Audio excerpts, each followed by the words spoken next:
I'm really happy to see all of you climbing up here to follow my talk, so thank you. A little bit about myself. I'm Gianluca Arbezzano, and I work as a site reliability engineer at InfluxData. And other than that, you can find me around the net with Jan Arb handler on Twitter and GitHub and whatever. Other than coding and other than making dirty hacks to look awesome, I also like to grow my vegetables, so I have a garden. I live in the countryside of Turin, so I have space, and I like to grow tomatoes or whatever. And also I like to travel for fun and for work.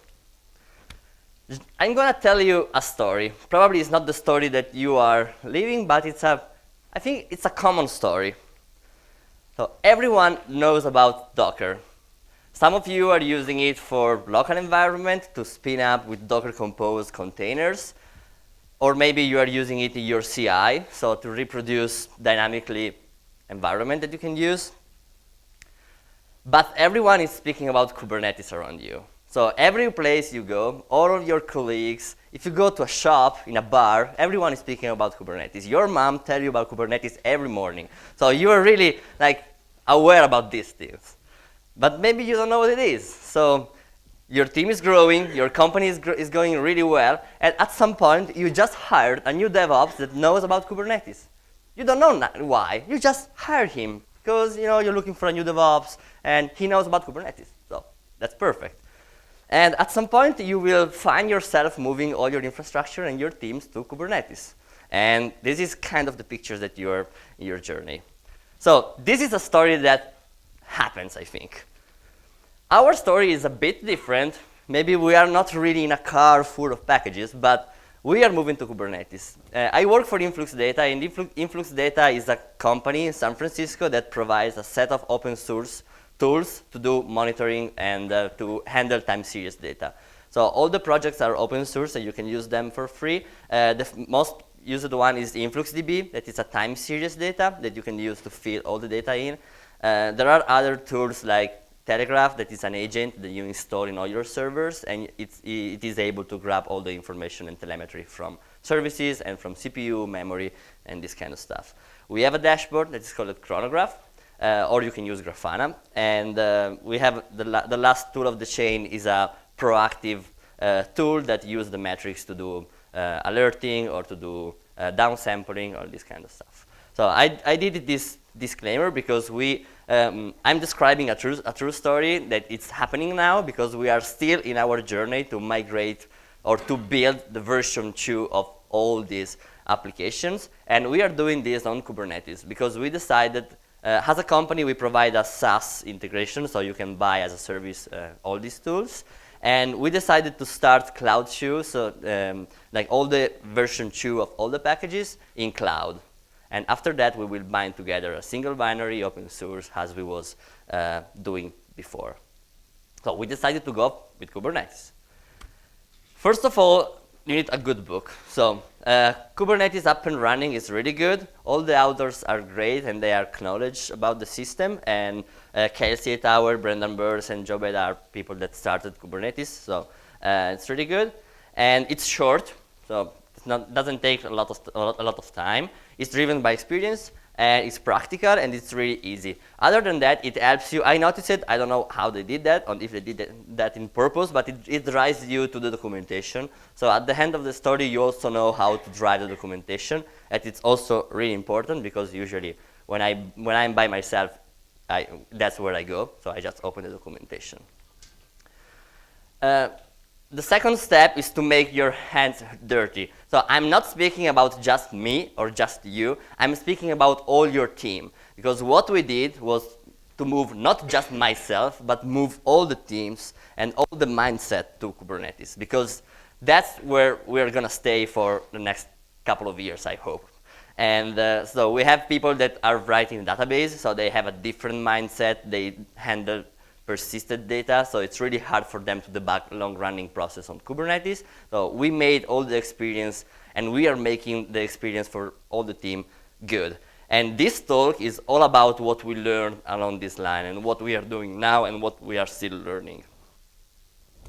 So you need to make your hands dirty, and to do that, you need to spin up a cluster that you can break. So the first stuff we did was to create a cluster on AWS, a Kubernetes cluster, and we give to all the engineers the API. The cluster is locked in our network, so they can do whatever they want. And the second step that we did was to deploy the CI on Kubernetes. We did that because we need to make the developers aware, and they need to take care about the cluster. And the CI looks complicated because if the CI breaks, your developers team just stops. In our case, without the CI, we can't do anything because the CI is the one that runs our test, create the images, push the images, make the deploy. So if the CI breaks, we can just go to holiday. Maybe also if GitHub breaks, but Jenkins, no. So we have Jenkins. Jenkins has a good integration with Kubernetes and Docker, so we just spin up it, and we make the developers aware the fact that they are the owner of the CI. So if something breaks, no matter who is up, he needs to fix that. Run your code in production. This is a side effect of the CI, and this is the end goal for our team as an engineer. So it doesn't matter if you are building the storage, or if you are building chronograph in JavaScript, or if you are the owner of the front end for our customers, you will run your code in production. So you will set your alerts, you will create your dashboard, you will look at your metrics, and so on. Don't be scared about writing your own tools. I think this is really important. I started my journey where all the cloud was already a thing, so I never worked in something that is not cloud. Sorry. So for me, the API is something that I use since day one. So for me, the API is not just a way that machine has to communicate with each other, but for me, I use the API to create and design flows that myself and my team is happy to use. So for me, the API it's a service that I need to use and build tools around them. So Kubernetes has services, has API, Amazon has API. So just bring them together and make your choice and make your tools. This is really good. What we did, we are not YAML engineer. I forgot to put a picture. Maybe I will show you later if I have time. It's in my phone, so I won't do that. I will so I mean, one of my colleagues was using a square to understand the YAML, so the format of the YAML. So that was a funny picture. But what we did was we are generating Go code from the YAML. Luckily, we all work in Go. We like Go, and Kubernetes is in Go. So what we did was we have the YAML because we was comfortable and the documentation was all about using YAML. So we wrote a lot of YAML, and we get bored because be a YAML engineer is not the best skill that you can have. So we decided to write a tiny application that take the YAML and translate the YAML to Go. And this is a requirement we have in our CI. So YAML should be generated into Go, and we use that Go code around to make automation. So the good side effect about using Go is that now that we know that there are models for pods and deployment and stateful set for everything in Kubernetes, we don't write YAML. We almost don't write YAML anymore. It's not a requirement for us to write YAML. We can write Go code, and we have auto-completion. We can compile it. So if we use a field that doesn't exist in the resources, Kubernetes, our ID or Vim or whatever will complain, and we can go and move to the code, and we know all the fields and all the representation without go to the documentation. So this is a really good side effect. And as a next side effect is the fact that we have Go code. So the Go code can be embeddable. We can change it programmatically. So we just, other than copy-pasting YAML and using template and rendering stuff with Helm or whatever, we just embed the Go code, and we cycle on all the resources, and we change the limits of the containers or whatever need to be changed. So that's really good. So the idea is you write the YAML at least the first time, because that's where the documentation drives you. After that, we have a tiny CLI tools that translate to Go. We have some manual changes because our tool is not ready, and because we move really fast, so we always don't know where we are. So the idea is that you should put some boilerplate at the top of the Go file, whatever, so to make it pretty. But all the YAML is translated to the structure in Go. You make some changes, and you are happy because from the Go code, we go in production. So we are almost sure that YAML and Go and production or whatever it is, they are in line. Obviously, as I said, we are moving fast, so the idea is to obviously remove the last step. So the manual step should be removed in some way. We need to make our generator better, and we also need to keep in line, keep synchronized better all the resources, and probably at some point, as I said, the Go code is so comfortable to write and describe Kubernetes resources, that probably we will just leave the YAML behind. Some of the examples that, as I told you previously, all the idea about API that you shouldn't use just CUR or Postman to make your automation. You should write tools. Just put together some Go CLI that does a bunch of codes, collect all the information, and print them in a pretty way. It's already something. But we obviously did a lot more. We created Kubernetes backup and restore operator for Kubernetes for the persistent volumes. So we are able to, we integrated backup and restore in the Kubernetes flow using the custom resource definition. I don't know how many of you know, but Kubernetes has a way that you can register your custom resource as a resource. In Kubernetes, pod, stateful set, service, and everything that you create is called a resource. So you can register your custom resource, and you can make them to do whatever you want via code. So what we did, we created a backup custom resource and a restore custom resource.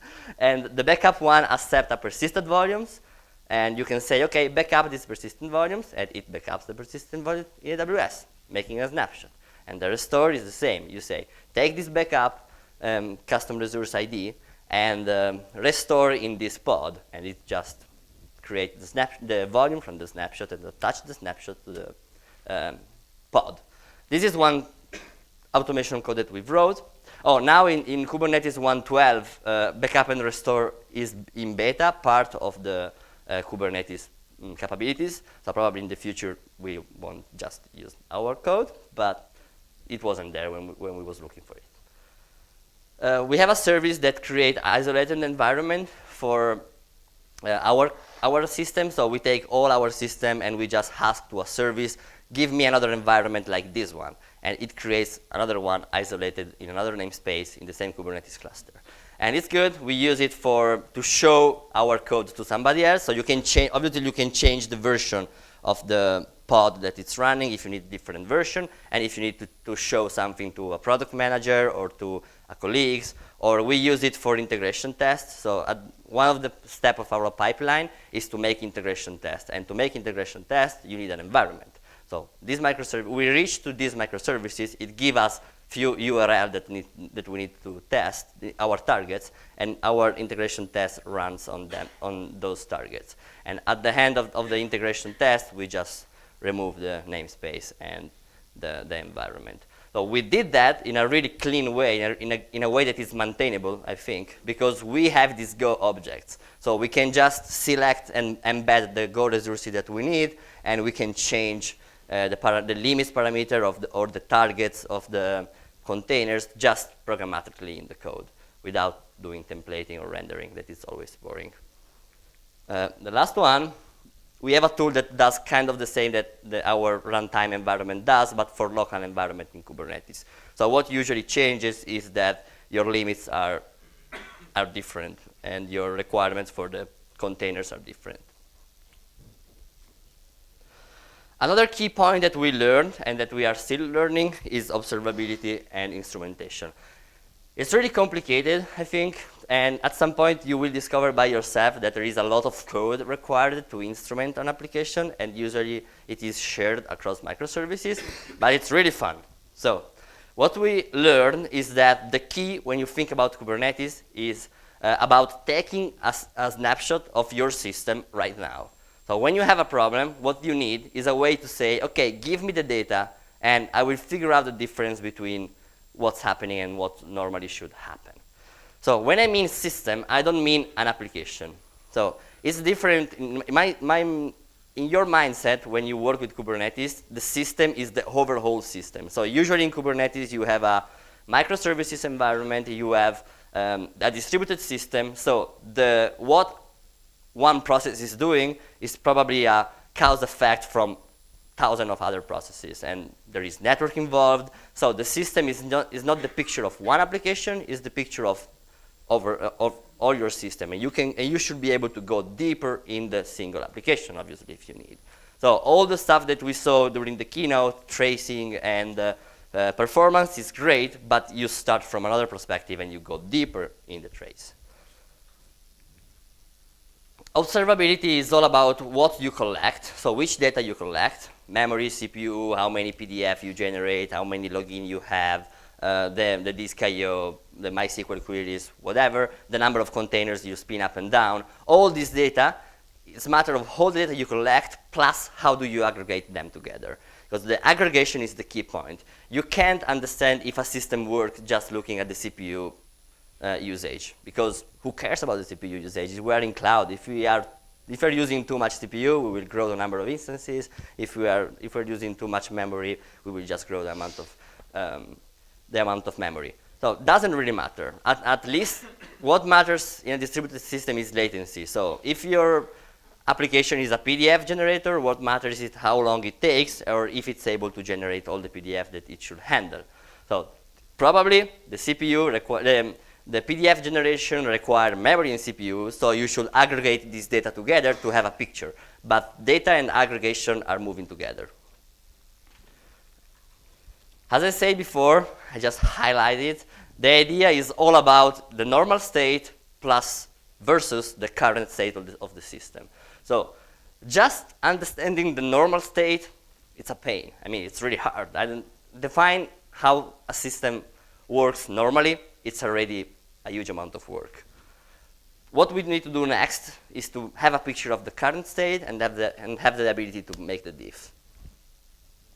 When I speak about observability, I mean, and data, I mean events, metrics. So events are random data that our application is generating. Metrics usually are CPU, memory, or regular time series, what is defined, logs, and traces. One of the libraries that I discovered, we are not using it right now, but it's really good, and I'm following the development of the process, is OpenCensus. It's a library sponsored by Google. It's not just a library, it's a specification. So there is a community that wrote a specification, and there are a lot of libraries that implement that specification. And the goal is about writing an instrumentation library. So if you use InfluxDB, you probably use the library, HTTP library that we provide. So you just embed the HTTP client and you send some metrics. But usually what you need dealing with metrics and instrumentation of your application is a better API. So OpenCensus, the goal for OpenCensus is to give us that API. And obviously you can connect what they call stats, that for me are metrics and events, and traces that are traces. I'm going to explain what traces is later.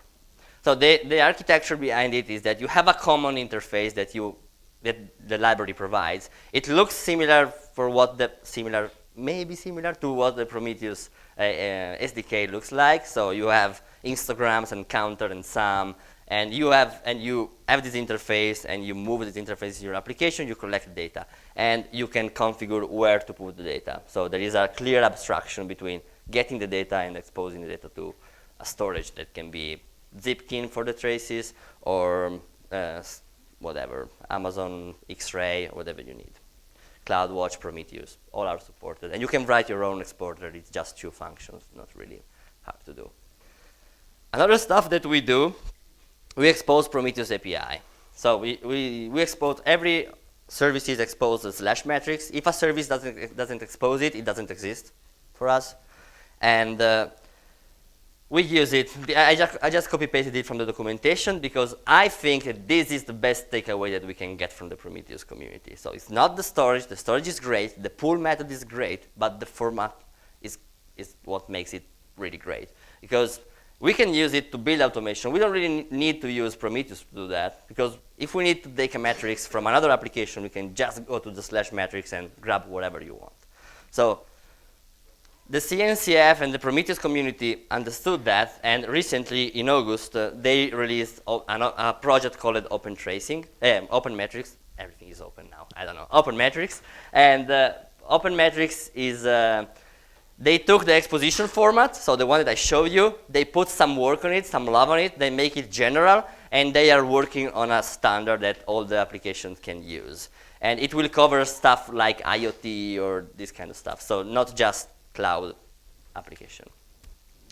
I also copy-pasted a code that during the format didn't really show it, but there is a project that is called Prom2JSON that is inside the Prometheus community, the Prometheus organization, and what it does, as the name says, it takes the Prometheus format and it converts that to JSON. So I dig into the code and I see that there is this magic function, really great, that is called fetch matrix families, and you can use this function, giving it a URL, and it parses the URL and it gives you a format, a Go structure of the data.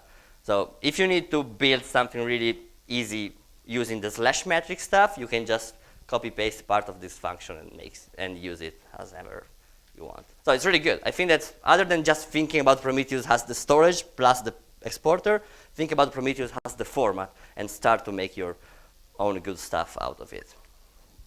There is more. I'm going to share these slides and few links because the project is really new, so I just put few links inside. The next topic that we are leveraging here to take a picture of our system is tracing. We saw it downstairs during the keynote about the trace for a single process, but as I told you, I don't really care about single process anymore that much. So I'm speaking about distributed tracing. Obviously, at some point, when you know where to go, you will go to the trace of the single process. But when you don't know what's going on, you need a better overview of the trace. So a trace, the distributed tracing is the way you have to describe and to tell the story about your concurrent system. I use concurrent and not distributed because even Go routines are in some way distributed, or if you work in a queue, it's distributed and concurrent. So it's not just distributed system has a Raft protocol that replicates stuff, whatever. It's more about just concurrent. So even a queue system can be monitored using traces. This is a trace. This is a trace that I took from Google, searching for Zipkin images. So Zipkin is an open source project developed in Java by Twitter. And a trace looks like this. So, oops. This is a trace. All of this is a trace. And the part in the right is the list of services that your request is floating. So usually a trace describes a request. So it can be a TCP request, HTTP, I don't care. Let's take HTTP because it's more familiar to everyone. So this is the picture of your HTTP request. In a microservices environment, what happens is that it goes to a lot of services. Maybe it goes to the front end, and it goes to the authentication server, and get back, and go to MySQL to take data, and all this kind of stuff. So distributed tracing is the actor that tries to describe this flow. So every piece is called span. Oh, there is not a span here. Okay, span. The blue one is the span. And you can build child of span, and you can, if you click in one of the span, you can get a detail because you can attach information inside. So let's say that you are taking a span of the database query, you can store inside the span the query that you made. So you can see, okay, this is taking too long. What is it? It's this query. So you can go back. Obviously, we need a standard because we need a standard for everything. So we have a standard for tracing now that is called Open Tracing. It's sponsored by the CNCF, and it's part of the incubation project like Kubernetes or Prometheus. And obviously, we need more standards. They designed that one because every vendor's tracing is not something new. So we are making tracing when we take profiles or in every languages. But they made this standard. They are promoting this standard because obviously distributed systems are growing, so the needs for a standard also grow because there are vendors, and you don't want vendor lock-in. So if you have a standard, you can kind of switch between vendors. And obviously there are different languages. People are writing application in different languages, so you need a way to say, okay, the format at the end is the same, because even if you are tracing different application in different languages, to build a single trace, you need a common format. So that's one of the requirements. That's how it looks, at least in open tracing. This one is the picture of a trace, and the trace is made of spans. So you can have spans and child of other spans to make a hierarchy out of it. And if we look for, if we compare what we saw previously, I think that the region is the name of the service, probably, downstairs when we did the new region. And they made something else that I don't remember, that is kind of the span, so the single piece of function is the span. You can attach a key value store to the span. It's the one that I told you before. So if you are tracing a query in your database, you can put query and the query. So it's a key value store that you attach to the spans. And there is another layer in the span that is called span context. And the span context is propagated between HTTP request or between TCP, whatever. So it's the part that allows us to build the trace together at the end. Because obviously to chain all these spans, you need a trace ID and span ID, and this trace ID needs to be shared between all the services because you need to build it together at the end. So other than that, you can put logs inside a trace, and this is really good because you can say, okay, give me the logs for this request, because you have the trace ID. So if you use AWS or there are other API that does the same, Amazon returns a request ID. The request ID can be kind of like a trace, because if you give to the support team the trace ID, they are able to tell you why it's broken. So that's good. And the last step is the tracer. So as I told you before, open tracing is a standard, so they don't care about where you put the data. They just require an interface. And the tracer are services that you can use to store traces. There are some of them open source, like Zipkin and Jaeger. Jaeger is the one that Zipkin is the one that I told you before. Jaeger is kind of the same, but in Go, and it is made by Uber. From an architectural perspective, you have all your applications, like application logic, microservices, or Lambda function. You instrument all these applications with the open tracing library, and you reach the tracer. So pretty easy. So the idea is that you can change the tracer without re-instrumenting your application. So how it works in Go there is a library that's called opentracing-go, and you can pass to it a tracer. Every vendor, every open source project has its bridge. So you have the global tracer, and you inject your tracer to the global tracer. So from this point, you don't care anymore about the tracer. You just care about the open tracing stuff. So in your function, what you can do, you can start a trace using the open tracing stuff. You can defer the span because at the end of the function, it needs to finish. And during the flow of your function or whatever, you can add logs, or you can add the key value store, or whatever you need. Obviously, you can create child. So you have a span that comes from another function, and you can create a child span to make the hierarchy out of the trace.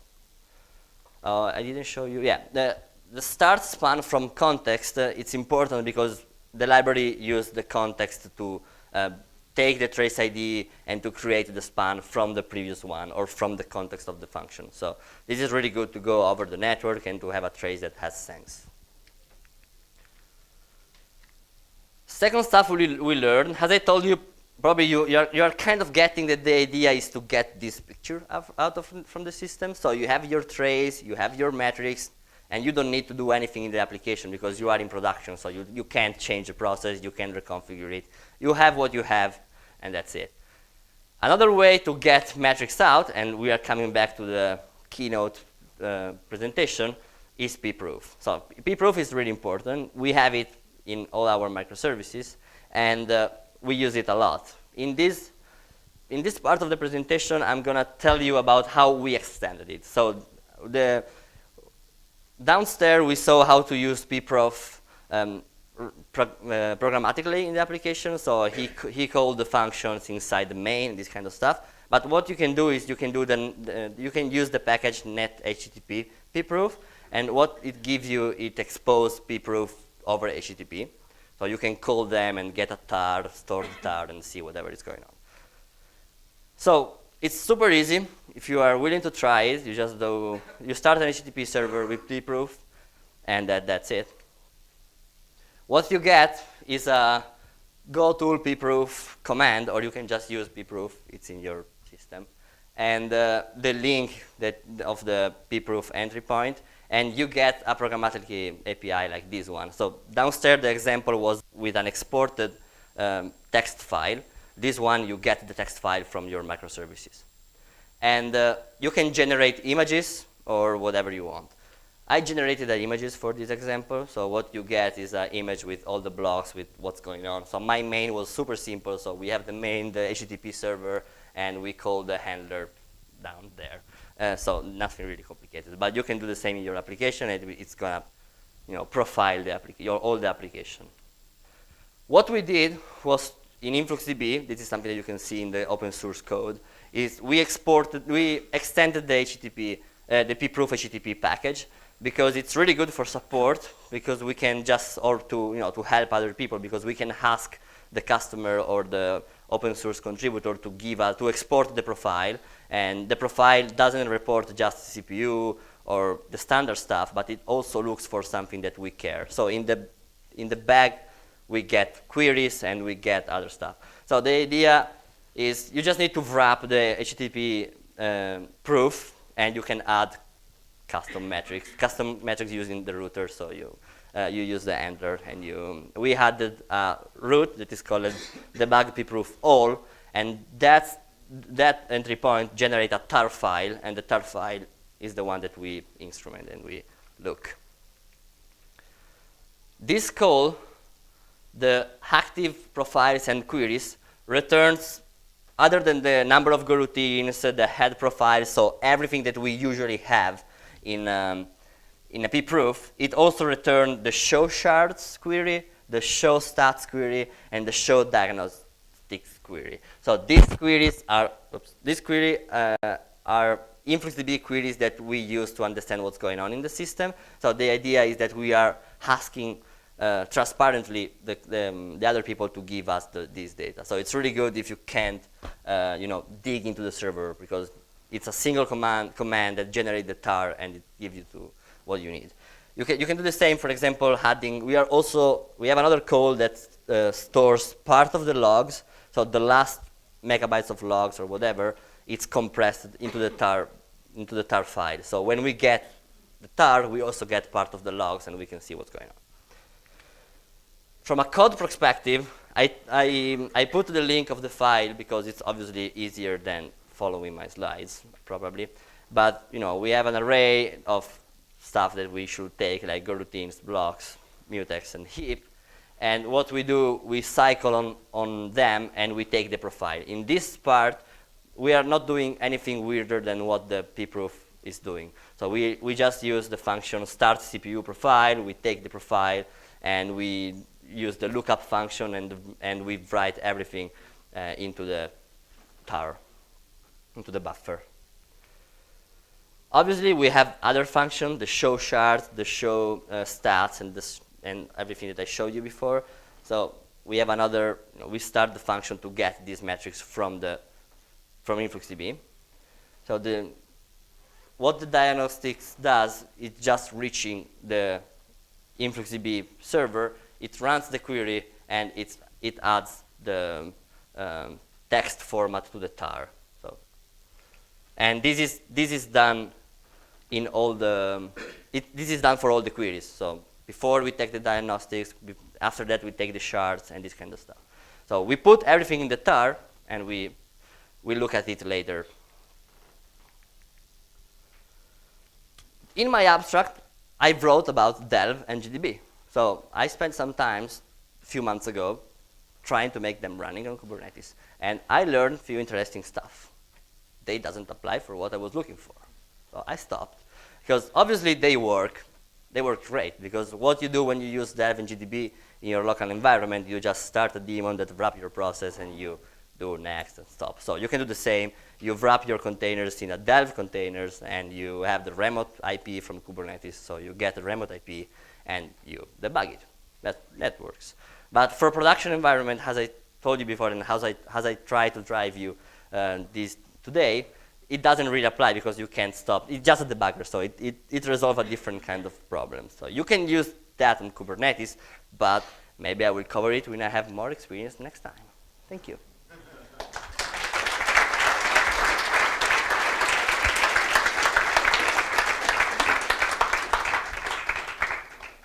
We have time for questions. Yes, we have 5 minutes for questions. 5 minutes for questions about everything. Growing vegetables, Kubernetes. Yeah. You said you built an operator for Kubernetes monitoring that stuff. And I'm curious if you use a specific framework like Operator SDK or No. something like that. So you built it from scratch. Yeah, yeah. That's cool. Yeah, no, we luckily we discovered the operator in a really early stage. So I was willing to try them even when the operator SDK wasn't around, and I figured out of the complexity at the time. So I don't see a reason to use it. Hello. First of all, thank you. And I have two questions. First, do you contribute to Kubernetes, your company?